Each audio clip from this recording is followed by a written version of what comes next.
Fala pessoal, tudo bem? Estamos gravando mais um vídeo aí. Lembrando que quem não se inscreveu no canal, não se esqueça, só se inscrever clicando aqui embaixo, ative o sininho, dê um like, ajude compartilhando nossos vídeos. Voltamos a gravar o vídeo, eu já falei no vídeo anterior, né, que a gente ficou um tempinho sem gravar. Hoje nós vamos falar sobre o Campeonato Brasileiro de 2020, que terminou agora no final de fevereiro. O campeonato que se estendeu até o início de 2021 devido à pandemia do coronavírus e os 4 meses que ficaram parado o futebol, né, e esportes em geral. Flamengo campeão brasileiro, bicampeão brasileiro, né, 2019-2020. O Flamengo é realmente o melhor time do futebol brasileiro. Não sei se em questão de elenco aí vai criar aquela discussão, né, de botequim que a gente fala, dos programas esportivos aí, quem tem melhor elenco, Palmeiras ou Flamengo. O Flamengo se mostrando forte mais um ano, conquistando 4 títulos na temporada, sendo a melhor temporada da história do Flamengo. O Flamengo começou a temporada 2020 sendo campeão da Supercopa do Brasil sobre o Atlético Paranaense. O Flamengo ganhou a Recopa Sul-Americana em cima do Independente Del Valle e ganhou o Campeonato Carioca e terminou a temporada agora sendo campeão brasileiro 2020, né? Palmeiras ganhou 3 títulos, então se a gente colocar os maiores títulos da temporada, Palmeiras e Flamengo conquistaram, né? E o que coloca os dois como os melhores times do futebol brasileiro no momento.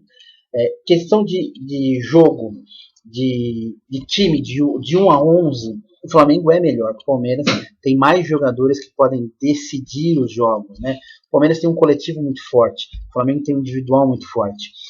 O Palmeiras joga muito em função do seu coletivo, o Flamengo joga um futebol um pouco mais vistoso, um pouco mais bonito. O Flamengo teve muitos altos e baixos na temporada, assim como todos os outros times. Lembrando, 4 meses de inatividade, os jogadores ficaram parados, sem poder treinar. Quando voltaram a treinar cada um em sua residência, orientado pela preparação física dos clubes de futebol. O Flamengo, vamos lembrar, nós já falamos isso em alguns vídeos passados, brigou pela volta antecipada do futebol, conseguiu junto à Federação Carioca que voltasse antecipado. O Flamengo quebrou o protocolo de segurança e voltou a treinar antes dos demais, né? O Flamengo conseguiu fazer até isso. O Flamengo briga até hoje pela volta do público nos estádios. O Flamengo vai no contramão do que é o bom senso, né? De tudo que vem acontecendo no futebol, a pandemia. O próprio Flamengo foi pego numa pandemia no meio da temporada, então foi complicado para o Flamengo jogar alguns jogos aí. Inclusive, nós já falamos isso num vídeo anterior, houve uma polêmica justamente num jogo antes do Palmeiras, no Allianz Parque, foi 1 a 1 o jogo, o Flamengo jogou praticamente com um time sub-20 e surgiram alguns bons destaques, inclusive o goleiro Hugo Souza, que é um bom goleiro, jovem ainda, comete suas falhas, mas é um bom goleiro. E o Flamengo nos seus altos e baixos, né? O Flamengo foi eliminado pelo Racing na Libertadores da América e foi eliminado pelo São Paulo na Copa do Brasil.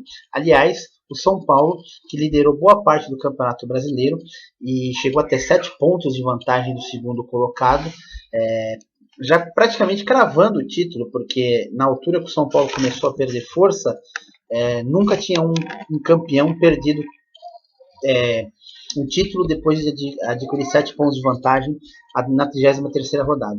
E o São Paulo conseguiu perder esse fôlego, perder os jogos importantes. E acabou ficando longe da disputa do título, que ficou entre o Flamengo e o Internacional no final. O Inter chegou a assumir a liderança, o Flamengo não foi líder praticamente no campeonato inteiro, né? O Flamengo correu atrás de Atlético Mineiro, de Internacional e de São Paulo.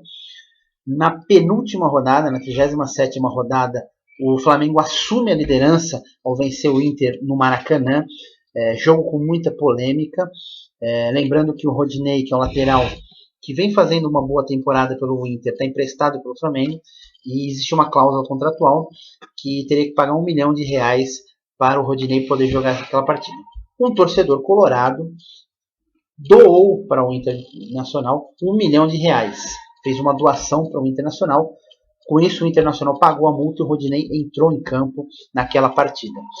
O Rodinei foi expulso, tá? Num lance bem polêmico, uma jogada que a bola estava com o Rodinei tenta se desvencilhar do Felipe Luiz, a bola corre um pouco mais e na dividida o Felipe Luiz é mais rápido, chega antes e o Rodinei acerta só o tornozelo do Felipe Luiz.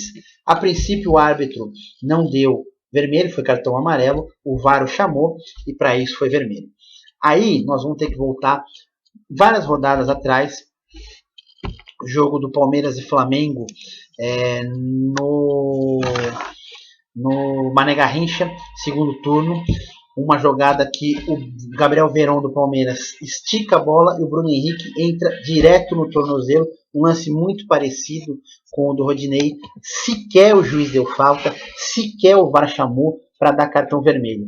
Houve outros lances que jogadores do Flamengo também cometeram lances parecidos, Everton Ribeiro entrou assim, o Gabigol entrou assim, e nenhum juiz marcou falta sequer em lances e nem cartão vermelho.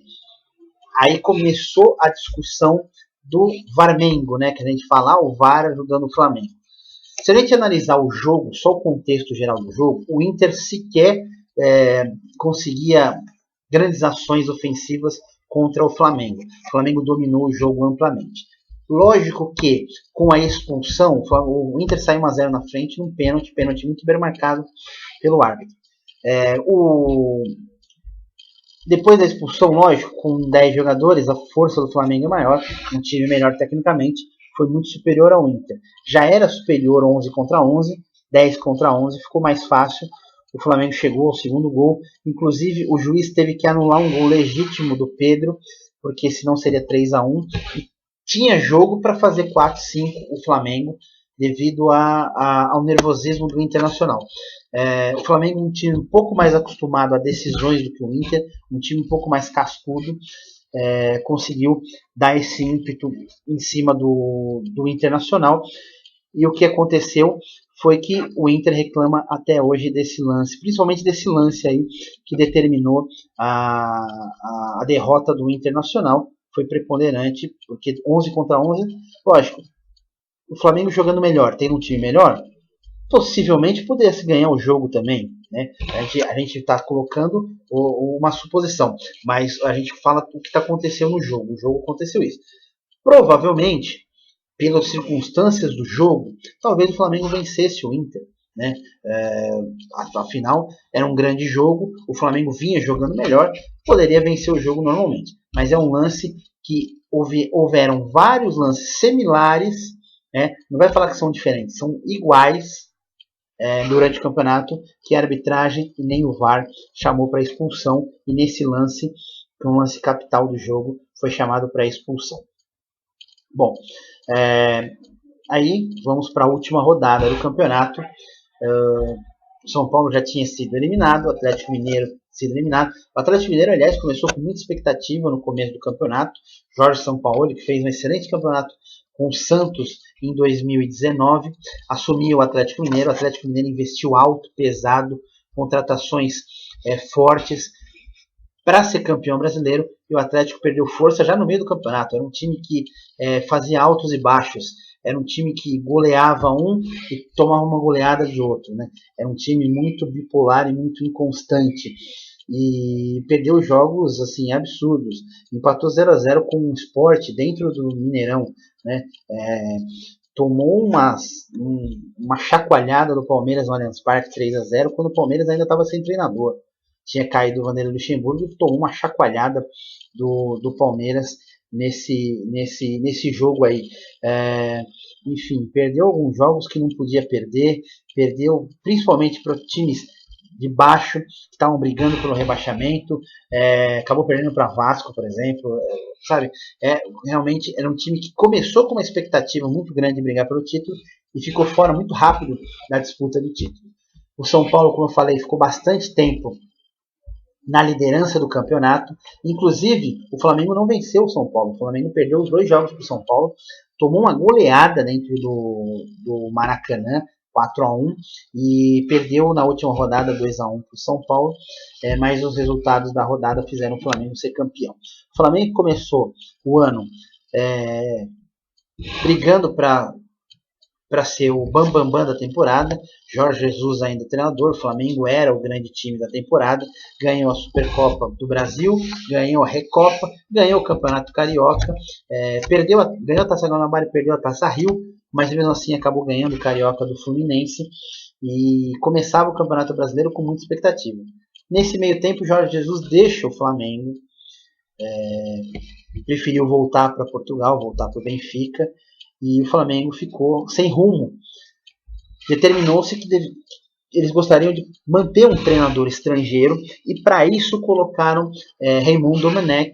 Raymond Domenech era um auxiliar técnico do Pep Guardiola no Barcelona, então chegava com muito nome, muita pompa. Trabalhos do Domenech, do Domi.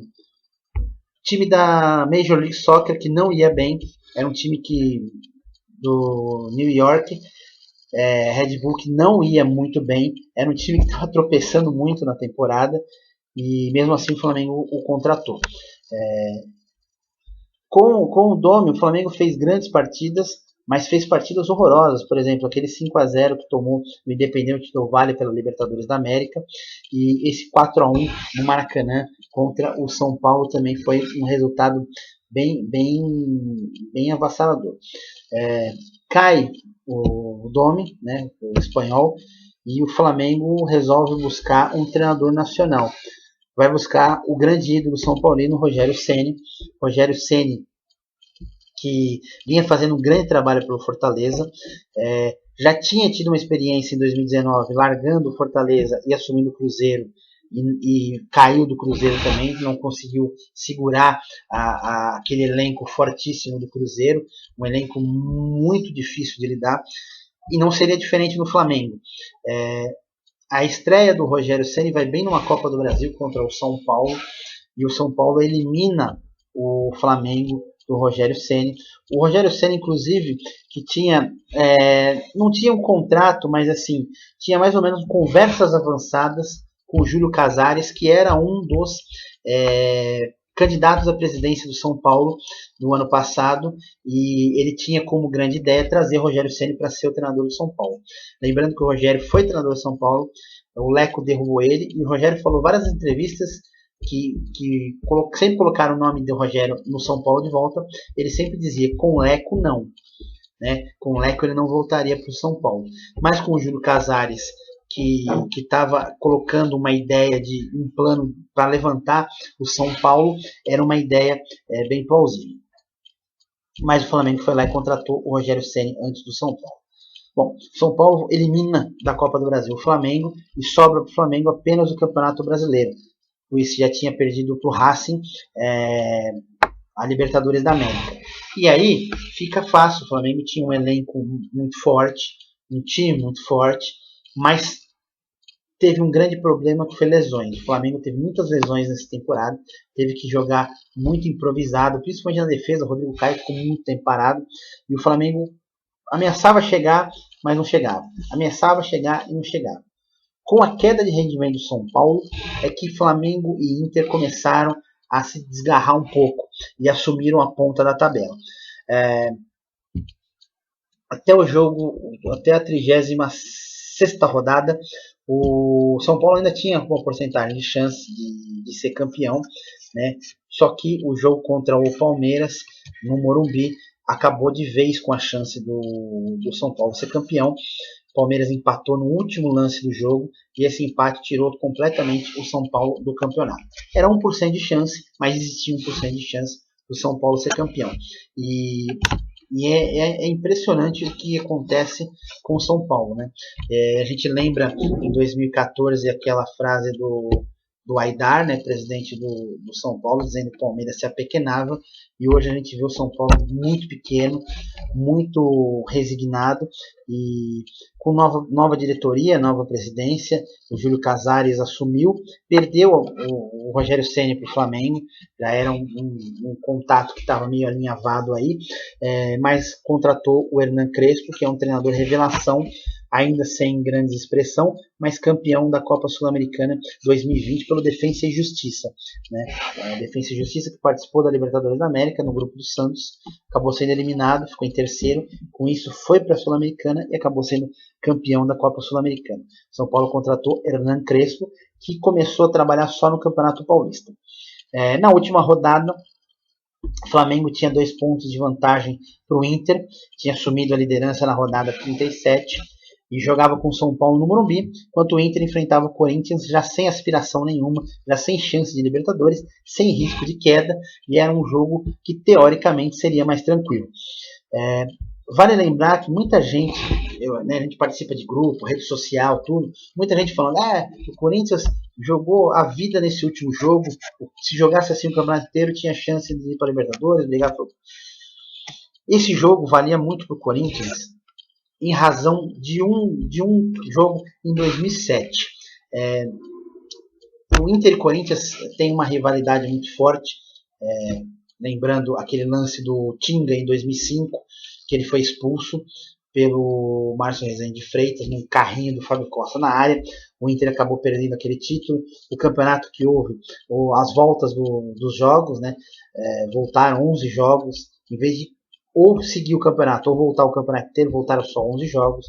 O Corinthians, desses 11 jogos, voltaram 2 jogos do Corinthians. O Corinthians tinha 0 pontos nesses 2 jogos, fez 4, com isso ficou 1 ponto à frente do Inter, e nesse jogo sacramentou praticamente a perda da chance do Inter conquistar o título, a derrota por 2-1 no Pacaembu para o Corinthians. Em 2007 veio o troco do Internacional. O Corinthians brigava pelo rebaixamento, jogava no Olímpico contra o Grêmio, empatava em 1-1, enquanto o Inter enfrentava o Goiás no Serra Dourada, e o Goiás acabou ganhando em 3-2 do Inter. O Inter, que era o campeão do mundo, campeão da Libertadores da América, e 2 gols pelo menos do Goiás foram questionados pela imprensa na época, principalmente pela torcida e pelos jogadores do Corinthians, que o Inter teria facilitado a vida do Goiás para derrubar o Corinthians. Então cria-se uma rivalidade muito grande. Em 2009 o Corinthians ganha a Copa do Brasil sobre o Inter, um jogo da Alessandro Briga no final, um jogo dramático para o Inter correndo atrás, o Inter que era campeão da Sul-Americana, o Corinthians tinha acabado de voltar da Série B para a Série A, tinha Ronaldo Fenômeno de volta ao futebol brasileiro. Então assim, criou-se uma rivalidade muito grande, e era um jogo que o Corinthians não queria dar o braço a torcer e deixar o Inter ser campeão nesse jogo. O Inter conseguiu fazer 3 gols nesse jogo, 3 gols muito bem anulados, tá? Os 3 gols estavam impedidos, inclusive no último lance do jogo, ali o Bandeira foi muito bem, porque assim, não é nem questão de foi muito bem, o Edenilson estava muito à frente do último homem do Corinthians, e foi muito bem anulado. Só que um lance no primeiro tempo, um lance capital, uma bola que foi cruzada na área do Inter e foi tirada com a mão, o Ramiro bate na mão. Existe aquela premissa, existe uma interpretação, né, que a FIFA vai mudando essa regra, já mudou de novo, aliás, virou uma bagunça danada, essa bola na mão na bola, e existe aquela premissa que se a mão está colada no chão, não é pênalti.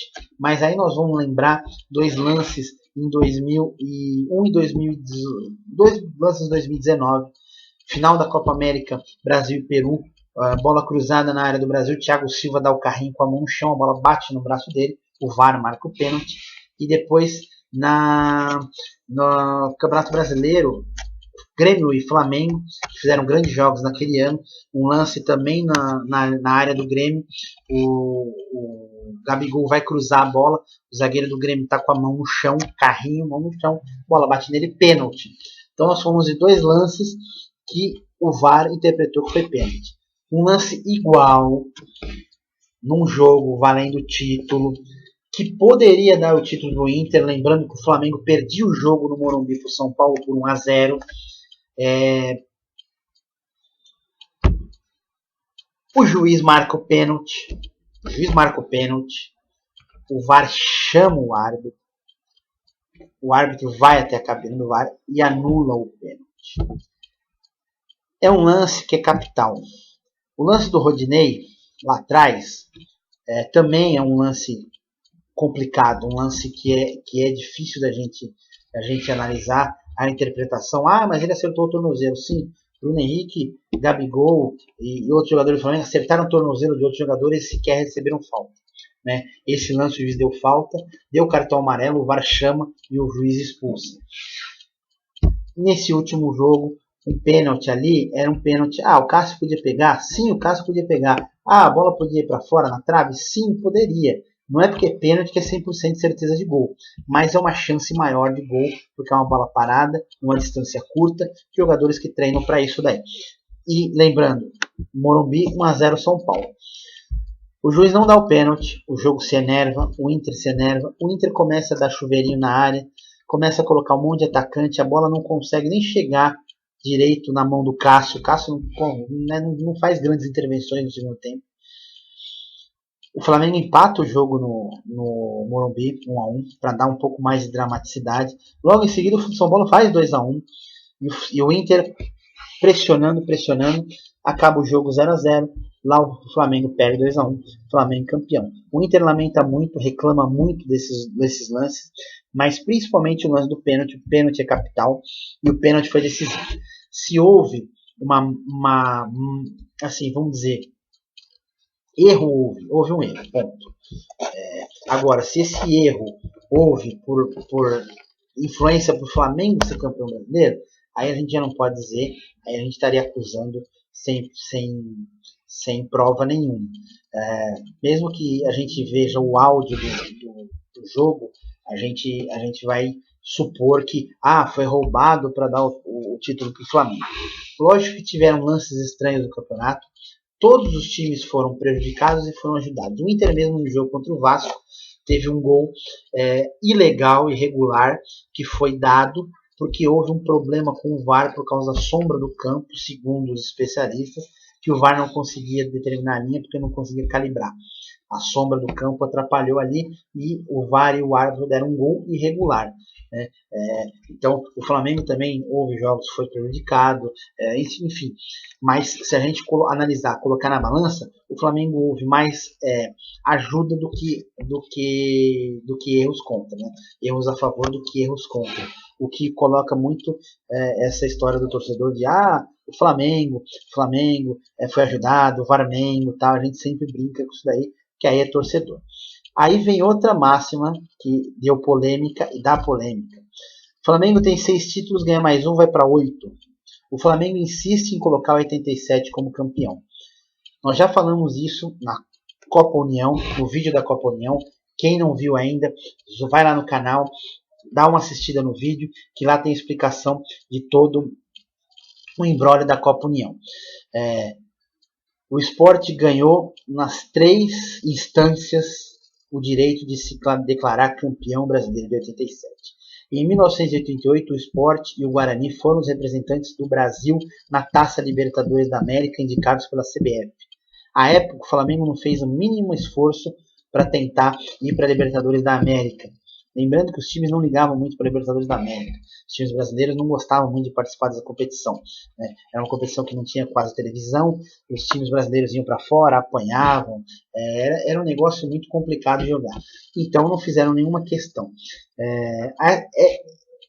Essa situação começou nos anos 2000, no final dos anos 2000 aí, quando o Sport se declarou campeão, o Flamengo se declarou campeão, porque o São Paulo ganhou o tricampeonato consecutivo, 2006, 2007, 2008, e a CBF entregou a Taça das Bolinhas, a famigerada Taça das Bolinhas, e o Flamengo dizia que ele era o detentor porque ele tinha conseguido 5 alternado. Lembrando que para um time conquistar a taça antigamente, ele teria que conquistar 3 vezes seguidas ou 5 vezes alternado. Se contarmos 87, o Flamengo teria 5 conquistas em 92. Lembrando, em 92 o Flamengo foi campeão, levantou e deu volta olímpica a Taça das Bolinhas e devolveu a Taça das Bolinhas para a CBF. O próprio Flamengo fez isso. E aí houve essa briga São Paulo e Flamengo. A Taça das Bolinhas é minha, a justiça determina que o São Paulo devolva, São Paulo entra na justiça, a justiça fala que o São Paulo não precisa devolver, o Sport entra na justiça e quer o título de 87. O título de 87, de acordo com as 3 instâncias da justiça, é do Sport. É do Sport Clube do Recife. O Flamengo não é o campeão de 87. Ah, mas o Flamengo é o campeão de 87? Sim, segundo o Clube dos 13, que já não existe mais, o Flamengo era o campeão. Segundo a CBF, o Sport era o campeão. Segundo a Justiça, nas 3 instâncias, o Sport é o campeão brasileiro de 1987. Mas por quê?